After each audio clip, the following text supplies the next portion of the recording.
for me, if you really want to do this the right way, it's an interview show, but you also need to differentiate, because there's too many people that are like, I'm going to do the show with awesome entrepreneurs. Yeah, you and 10,000 other people.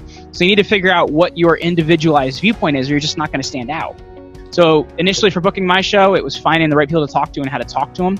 And the other thing is, if you want to get on shows, it's looking at the value you can add to that show and how you can help them, not just spamming a bunch of people and really deciding, it's all about me, because it's not going to go very far.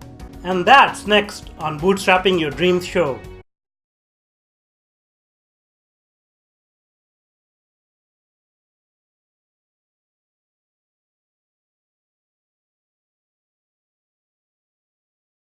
So, the big question is this: how are ambitious people like us, who don't have a lot of resources, did not go to Ivy League colleges, were not born into wealth, how do we become resourceful enough, use our creativity, our dedication, and a little bit of crazy to bootstrap our way to realizing our dreams?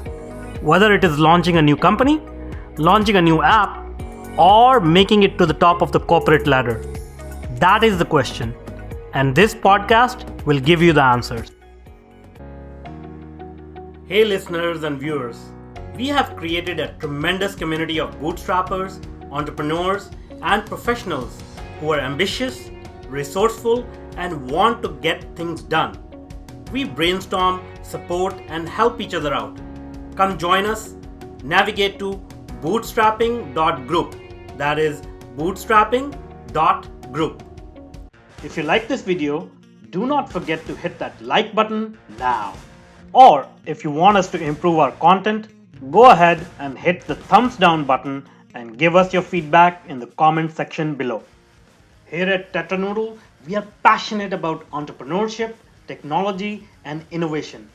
Every week, we bring you insightful and engaging interviews, tips, tricks, and strategies to help you grow your business or rise in your corporate profession.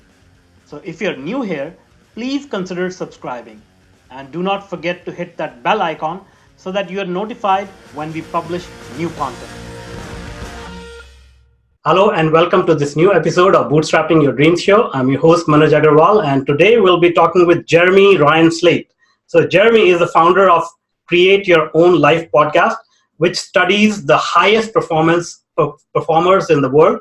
He studied literature at Oxford University, and his podcast is consistently in the top charts in iTunes globally. He was named #1 podcast to listen to by the Inc. magazine in 2019, as well as being named the top influencer by Forbes. Awesome. After his success in podcasting, Jeremy founded Command Your Brand to help entrepreneurs get their message out by appearing on podcasts as guests. Welcome, Jeremy. Hey, Manuj, thank you so much for having me today, my friend. I'm great to be hanging out with you. Awesome. So now, just so that we can get to know you better, can you give us a little bit of a background? How did you get started in podcasting, and what was that journey like? Gosh, how long you got? It's crazy, man. Like I started out with my undergrad degree in double major in Catholic theology and Torah. And then I actually got my master's degree in ancient history, and I came out into one of the worst job markets like known to man. So I was working 2 jobs, managing a gym and also painting houses. So I was working about 16, 17 hours a day when I got out of school. And I actually happened to get a teaching job at a local Catholic school. Did that for a couple of years, was totally burnt out. And it wasn't too long after that I actually found podcasting. I've been listening since 2007. I had a college professor that got me listening to podcasts, and I ended up starting my own show in 2015. That was after doing the teaching thing for about 2 years, during which time my mom had a really, really bad stroke. So it kind of made me look at a lot of different things that I'm doing. And I'm like, man, like, what am I doing? There's kind of no purpose to a lot of this stuff. So I ended up going through several different business ventures, none of which were that successful until I found the podcast space. And even the first time that I had started my podcast, like it was pretty bad. I quit it after about 60 days, and I reapproached it as a professional and started my current show, which is Create Your Own Life. And it's done so much better because I approached it as a professional. And that's really, that and my agency is what I've really been doing ever since. Awesome. That's great. And I did read your post where you described, when you started your podcast and you quit. So tell us, about that experience. Like, what was different between your earlier attempt and the new attempt? How did you change that process? Step one, buy a microphone. So my early podcast, like I just did not approach it as a professional. So what that meant is there was no content calendar. I had a guest every once in a while, but it wasn't predictable when it was going to happen. It was usually me doing some sort of a content piece about like some sort of like life coachy topic, which I didn't really have any experience in. So I didn't really have the right or the knowledge to be able to teach that. And the other thing was like, I didn't have a microphone, man. Like I was just me talking to my computer, and it just did not sound like it was something high quality that people wanted to listen to.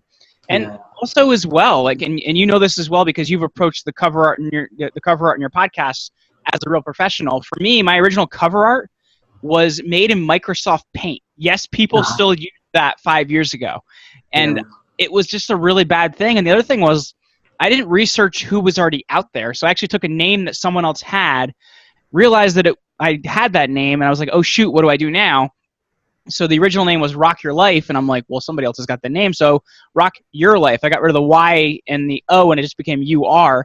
So it was just a lot of things that I kind of approached haphazardly, whereas the second time around, I actually took a course on how to start a podcast. I took several, actually. I probably spent too much time researching, which made me take a little bit longer. But I really approached it as a professional. The second thing was I knew I needed to look like a professional, so I approached getting the right design. Like I got a designer to help me out with that. I went and saw what is the easiest and best type of microphone to get. I found out about this thing called a content calendar, tracking all your upcoming episodes. And I also said, well, if people are going to want to listen to this, there has to be really quality people to talk to.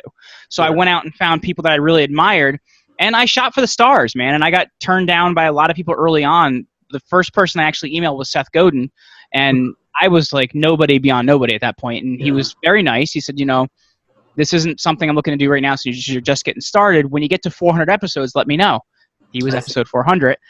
So really it was about shooting for the stars, and I had a few pretty big hits in that first 60 days, and that's what really propelled me to 10,000 downloads early on, and really growth since that point. But it was approaching as a professional and actually seeing like what would a quality show look like, because I feel like that original show was built to service me and not other people, and also in a way that it just wasn't very good. Like it wasn't servicing either of us, me or the people that I thought were listening to me, that there weren't many of.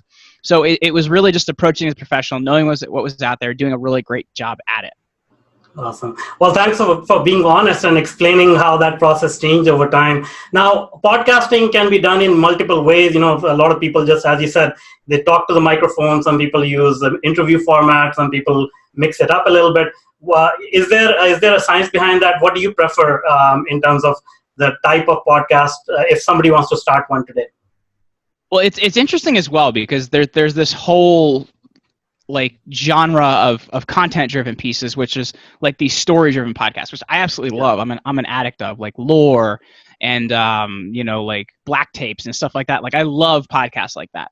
But here's the thing I'll say is you have to be prepared to write a really good script, have a whole team behind you, do all the audio and the music and all that kind of stuff.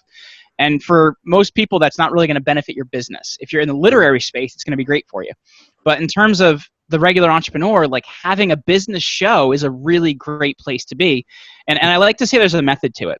Every week should have at least one interview from you and at least one content piece from you, meaning that you're interviewing somebody in your space that's an expert so that you have this really great education to share with your audience. But then also there's other parts to it that are really important. When you start being seen next to interviewing people or even being interviewed on their show of people that are well known, you start to borrow some of their credibility. And that's the really, really cool thing, because people are like, oh my gosh, well, you've interviewed Seth Godin and Grant Cardone and this person and that person. And really that is the thing that is driving, you getting seen and noticed and getting attention. And then the other part of it is, I like to say the week's like a funnel. They come in for the guests and they stay for you. So that end of the week piece for you should be a content driven piece. And for me, I've changed it up a lot recently, and it's done very well. Apple beta stats where you can log in through Podcast Connect and see how people are doing. I'm keeping about 97% of all listeners listening to an episode on that solo format, which what I'm actually doing now is when the episode's edited, I have my editor cut 3 to 5 clips based on what I'm looking for. And then on those solo episodes, I actually play those clips and I discuss what I learned from the guest. So that's been really, really cool. And it allows me to build my expertise and also be seen in a way where I'm featuring advice from these really cool guests. So for me, if you really want to do this the right way, it's an interview show, but you also need to differentiate, because there's too many people that are like, I'm going to do the show with awesome entrepreneurs. Yeah, you and 10,000 other people. So you need to figure out what your individualized viewpoint is, or you're just not going to stand out. That's great. Great advice. Thank you so much.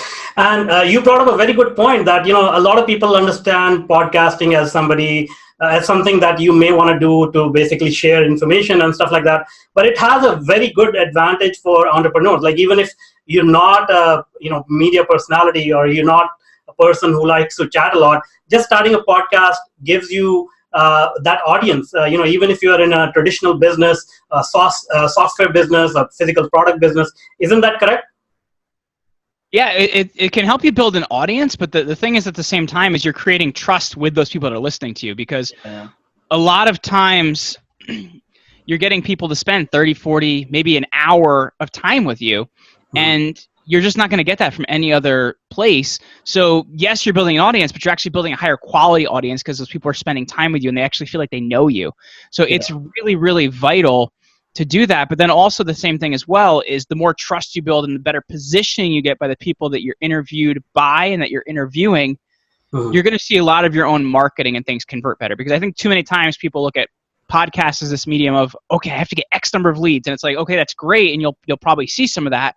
But the brand building aspect is so valuable, because once you build your brand, nobody can take that away from you unless you do something like really unethical out there in the business space. You've built this credibility, you've built the space. So I think that's the thing a lot of people have to understand when they're getting out there. And then also is the networking aspects. Like, the people that you and I get to speak with as podcast hosts, they just typically wouldn't give us the time of day, man. And like, as a podcast host, because we have a platform, they're really able to do that. Yeah, true enough. Like, some of the people I have talked to, as you said it, like, there is no way I will be able to afford their time, even if it's like half an hour. So yeah, I mean, this is a very good way to network with people, not even just to, get any sort of a business, but just learning from them. I mean, they have tremendous amount of experience, and they have done things which obviously we are trying to do, or we can never even think of, and learning from them firsthand, it's invaluable. It's crazy too, because it's like, I know I don't know about you, but for me, I like to interview people that are like world class in all different areas of their life other than just business. So I just interviewed this guy that won the Indy 500 3 times, Elio Castroneves, and the episode hasn't come out yet. But he's telling me about how, and this is crazy, because he said these Indy cars, which you don't know what they are, there's the open wheel cars, they're really fast. So he was telling me that in the early 2000s, when he first started racing, these things would hit a corner at 200 miles an hour. Now they're hitting that same corner at 220 or 230 miles an hour. And at the same time, they have a little computer inside their car that they're editing like tire pressures and all this other stuff. And I'm like, that is incredible that somebody's able to like focus on that. So I think there's so many learning points from people in all different spheres of life, even than just in business.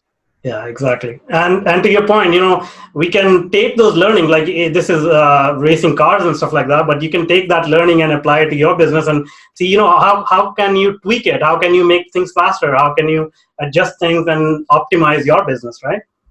Totally, because I guess bringing it back to the whole idea of racing, like, you have to make a decision so fast. And as a business owner, if you can learn how to make quicker decisions and, either win or fail faster, you're going to be able to figure out a lot of things in your business quicker. So I think so many of those skills are just so applicable to business. Exactly.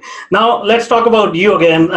So this is what I learned, and I didn't know anything this about you, that you are also a bodybuilder. So can you tell us a little bit about that? So I'm not as big as I used to be, but in my I'm 32 now, but in my early 20s, like around 2021, I'm 5'5".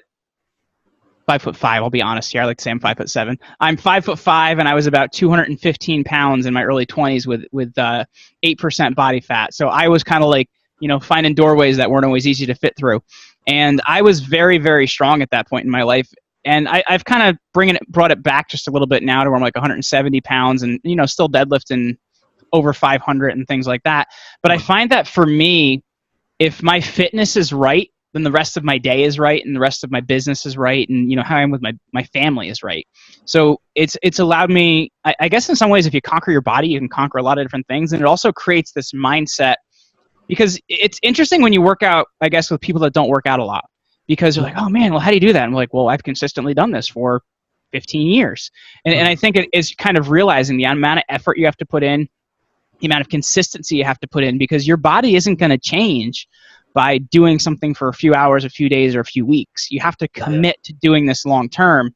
And that's created a mindset for me where I like challenges. I like the ability to work harder, to deal with things that I don't always know are coming, because sometimes you're not always going to have the best day in the gym, and you have to figure out how you're going to get around it.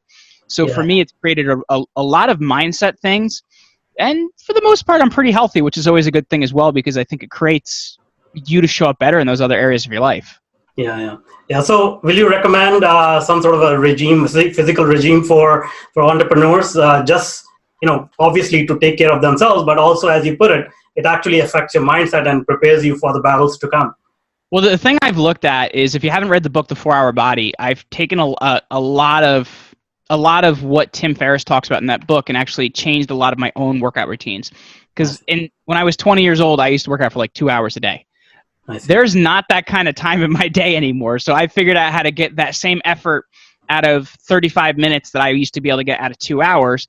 And then a lot of the other portion is diet, man. You have to have the right diet. So I'm off of it right now, but I'm going to be getting back onto it soon. But also that slow carb diet that Tim talks about in that book was a really big deal. So for me, that's been a cornerstone of a lot of what I'm doing, is I figured out how to get the most out of my body in 35 minutes and really make the rest of my day and my week go well. Because you can't just say, oh, I don't have time. Well, if you don't make time for anything, you're not going to have time. So that's really what I've looked at. But also, like, 2 hours in the gym, eventually as you get older, it gets boring. It's just not as fun as it was at 20 years old, man. Sure. Yeah, I mean, and you have so many other things to do in the day. And that's an excellent point. Diet is so important, like, whether you're a bodybuilder or you're just lightweight. I mean, diet affects so many things these days, especially the kind of food that we eat these days, like fast food and all that. You never know what's in there. So diet is so important, yeah. Oof, there's some great documentaries on that on Netflix if you ever get a. Some of them are very depressing, though. Yeah, the names are escaping me at the minute, but if you knew what was in some of the things you were eating, you would not eat them. Yeah, exactly. Food Inc. and I mean, some of them are Food Inc. Exactly. Yeah. All right. So also let's talk about your education, which was very interesting. So you studied history and ancient history and theology. Did you have a very deep interest in those topics? I am the nerd of all nerds, man. Like what I do for fun is I sit and read history books. I'm actually I do the monthly Audible membership where I get an audiobook every month. So I'm reading a book right now called The Pioneers by David McCullough, and it talks about the start of American pioneership going across the U.S. Because I don't know, for me, there's this deep desire to just learn about everything. But I think as well, like, a lot of those learning points are just valuable to other areas of our life. So I've always followed curiosity, and I've always had a natural knack for learning things. And I think that's why I've been able to adapt to a lot of the situations I'm in quickly. But yeah, I was a ancient history major in grad school. Like, it's not a very applicable skill. It was very interesting and fun, but it wasn't something that, like, when you get out, the people aren't lining up to hire the ancient historians. Yeah. My graduate thesis was basically on how Alexander the Great and his model of convincing people that he was divine became the model for people worshiping the Roman emperor for 300 years, and how Augustus actually took that and implemented it into the worship of the emperor. To me, that's extremely interesting. To most people, they're like, you're talking about what and who and what does this have to do with? So for me, like, the biggest skill that I got from graduate school and from all that was the ability to research and learn quickly. This past week, I batched a lot of content. Like, I batched the content I'm writing. So I wrote 10,000 words between Thursday and Friday. But I used to write 20, 30-page papers in 1 to 2 days. So I've learned a lot of skills that are very applicable to my life, and the biggest one is researching and writing. Yeah, and there is so much to learn from these ancient people and all the events that happened over the time. There's so much to learn. Like, as you put it, Alexander the Great. there are marketing lessons to be learned from there, right? Yeah, he was brilliant, man. So the Oracle at Delphi was after he went in and conquered Egypt after he conquered the Emperor Darius in Babylon. So he went into Egypt, and there's the Oracle at Amman, which is a city outside of Alexandria. So he goes in, and he didn't know this, but anytime a pharaoh, so since he just conquered Egypt, he was the new pharaoh. Anytime a pharaoh entered this temple, they basically welcomed him as welcome son of God, because in that case, the pharaoh was the son of God. So at that point in time, he realized, oh, these people think I'm the son of God. So then he took that to basically convince other Greeks that he was divine, and because of that, it allowed him to rule in a different way that he wasn't able to rule. And that was the interesting thing that I saw, because then there was this competition between General Pompey and Julius Caesar to be like, okay, well, who's going to be the next one to rule Rome? And basically, it just turned out to they learned some stuff, but both of them basically killed each other. So then Julius Caesar's son, Augustus, is watching this whole thing. And he's like, well, he did a good job there. He did a good job there. He did a good job there. Here's my playbook on propaganda, and that's what worked for the next 300 years. So if you really want to learn a lot about how to do a marketing program right, or how to, basically do the right type of PR, you should watch a lot of not only what Alexander did, but also watch a lot of what Emperor Augustus did. The guy was brilliant. He understands PR and marketing. Yeah, exactly. So obviously, there's a lot to learn there. And I think I just want to mention here, like, I'm a history nerd as well. So I watch, there's an app called Curiosity Stream. It's a web-based app. I just downloaded that yesterday.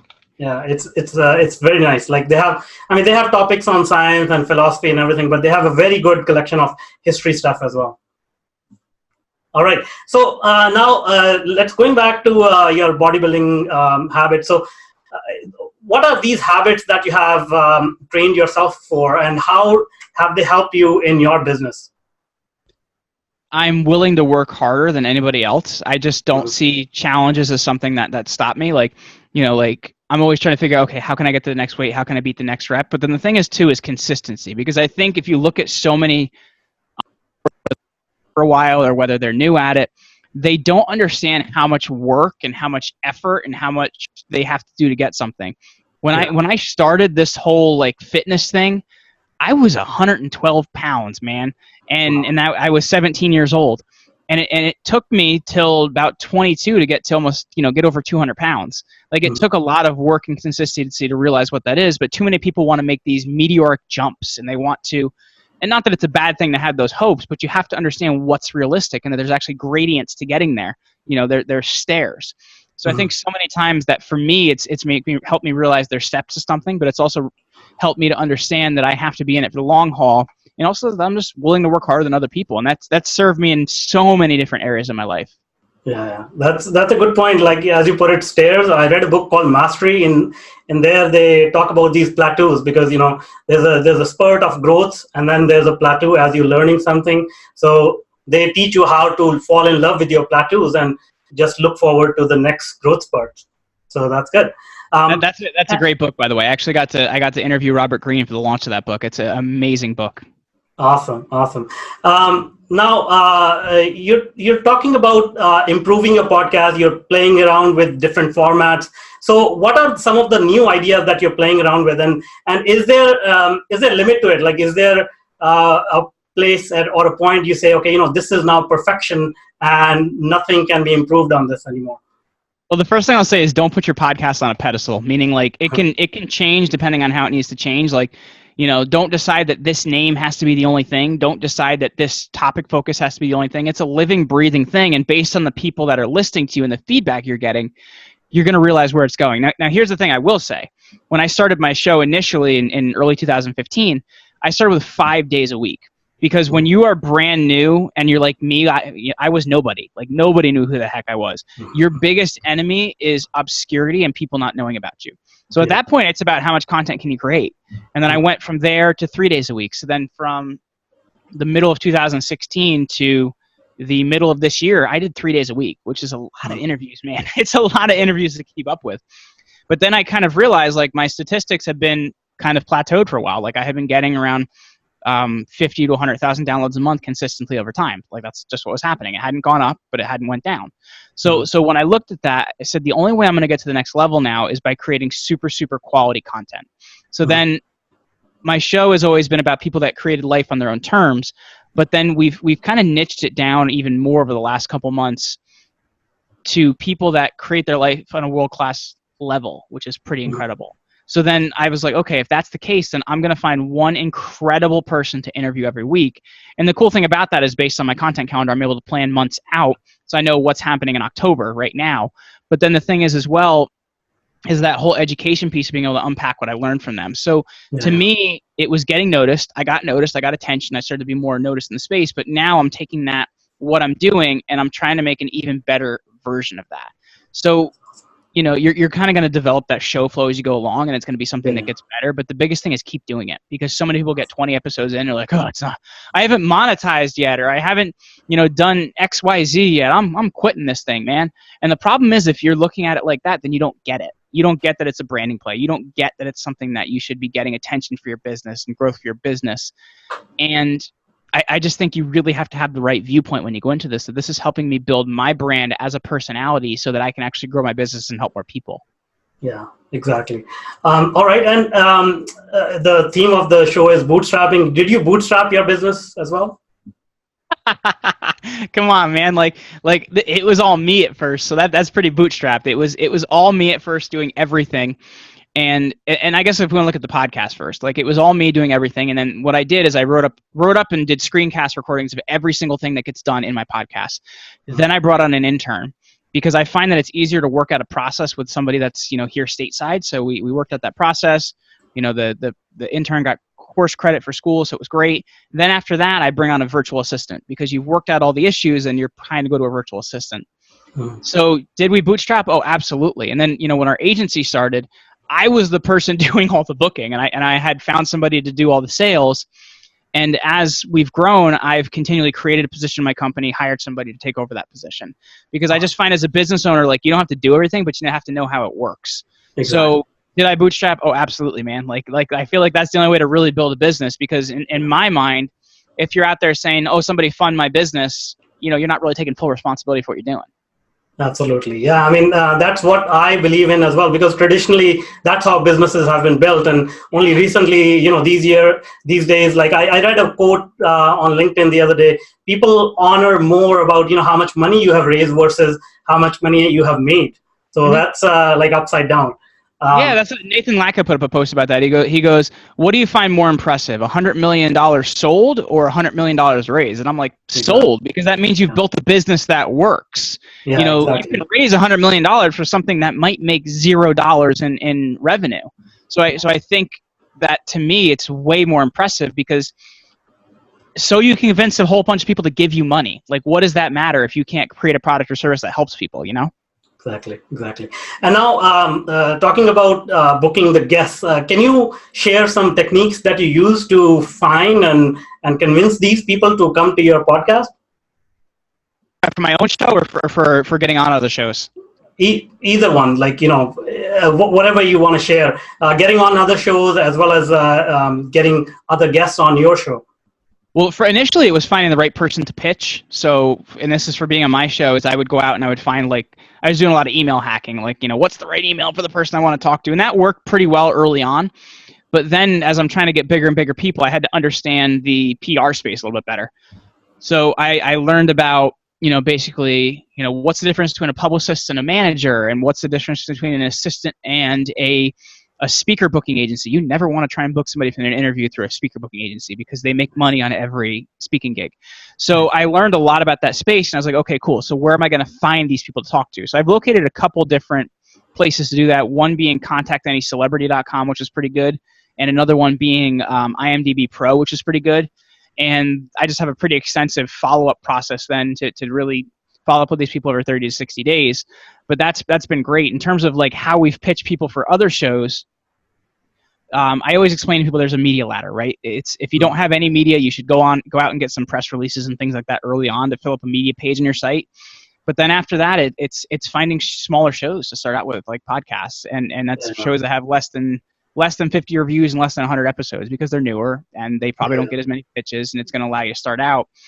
And you kind of go up that ladder of looking for bigger shows as you go along. And as you're more established and you're kind of moving closer to that, I guess B-level celebrity in your space or whatever, or A-level celebrity in your space, you're able to get bigger and bigger shows. But the thing is focusing on how you can help someone's audience and the things that their audience will walk away from. Worst pitch I ever received. So I want to be on your show, so my audience will buy your audience will buy my book. Oof, we are definitely not doing that. You don't want to focus on you and what your outcome is. You want to focus on what you want the show's outcome to be and how you can help and what value you can add to that. So initially for booking my show, it was finding the right people to talk to and how to talk to them. And the other thing is, if you want to get on shows, it's looking at the value you can add to that show and how you can help them, not just spamming a bunch of people and really deciding, it's all about me, because it's not going to go very far.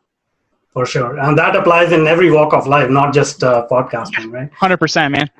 Yeah. Now, let's talk about monetization. So how do you monetize the podcast platform? Well, here's the thing, man. Like, I think too many times people ask that question, and it's not always the best way to go about it. Like, your podcast is your public relations vehicle. So what does that mean? People notice you because of your podcast. You can get media because of your podcast. You can speak to celebrities in your space because of your podcast. So first and foremost, that attention should be helping you as an individual get more attention so your business grows. Now, as your business grows, you can look at things like advertising, but the traditional advertising model doesn't really serve a lot of people because it's based on the cost per 1,000 downloads. So what I've done is I went out and early on I found products that I like and companies I supported. And I said, basically, we're only doing X number of downloads, but what I'd like to do is offer you a flat rate per episode. So initially that was $75 an episode. So that allowed me to have some money coming in to pay for a lot of the early production stuff. So the flat rate per episode to me is really the way to go until you're getting tens of thousands of downloads of every episode. And once you're going to make a whole lot more money that way. But to start out, it's better to make some money so that you can fund your growth versus not. And then another thing is like partnerships with your guests. Like sometimes your guests are selling products that you can make a pretty hefty sum off of. So you need to look at how can this vehicle of a podcast help me build my business. It is not the end product. It is not, the thing you're creating and selling. Yeah. And do you think that, putting ads sometimes or, thinking of ways to monetize by, pitching products, that can backfire as well? Some people don't like it. What is your opinion about it? I actually disagree with that. And that's because Tim Ferriss did a study recently where he was doing ads on his show forever. And then a little bit ago, he goes, we're going to switch to a model where basically, hey, if you enjoy the show, I'm going to ask you to support the show by donating a certain number of dollars to the show. And he had people donate money to the show, but here's the interesting thing he found. And he's actually stopped this experiment recently, went back to ads, because people said, well, Tim, I know you, like you, and trust you. And I actually saw those ads, I knew they were ads, but I saw those ads as your recommendation to me.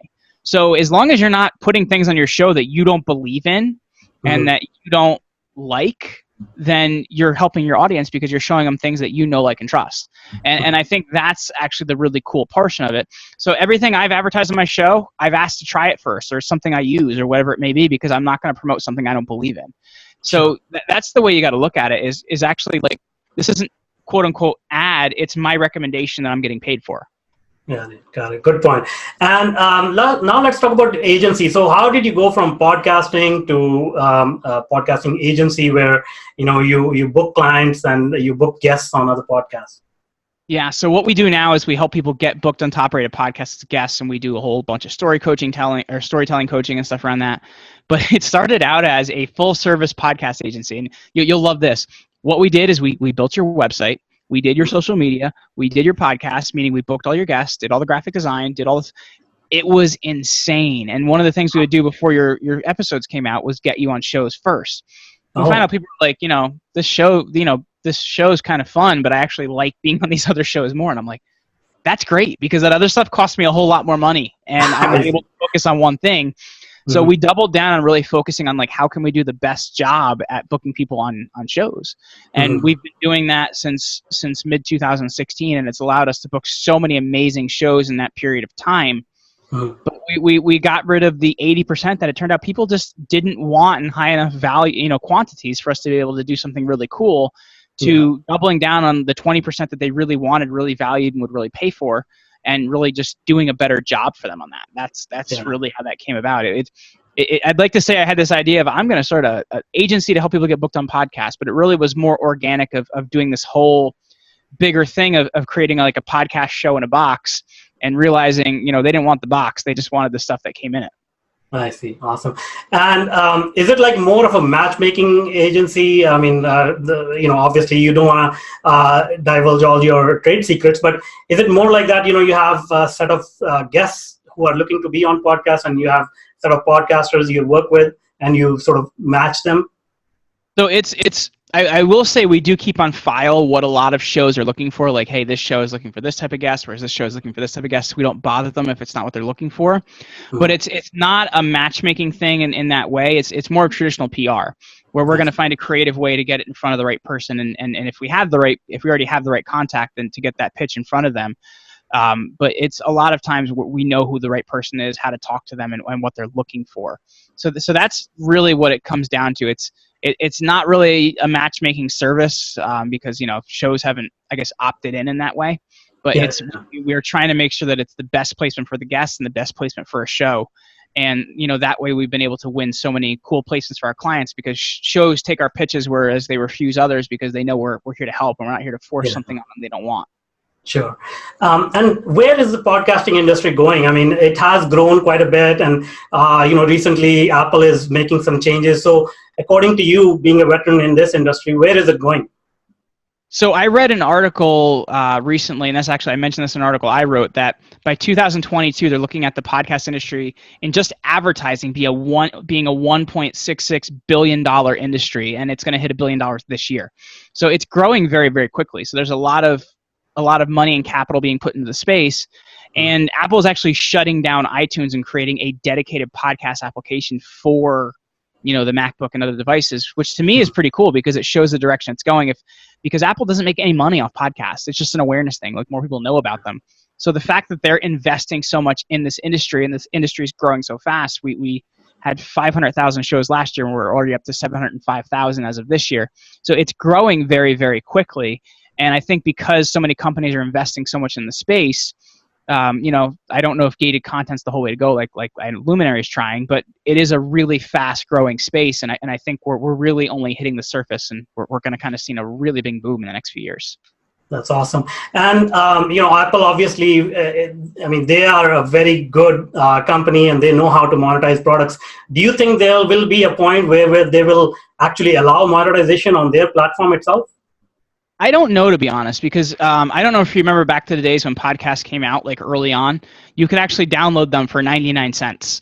Mm-hmm. And Apple actually discontinued that process, because I think what you're finding is there are a lot of high quality listeners that listen to podcasts, but most people look at that and they're like, in order to listen to that, I don't know if I'm going to pay for that. So right now, that's the trend I've been seeing. I know like Luminary and some of these other ones are trying to change that model.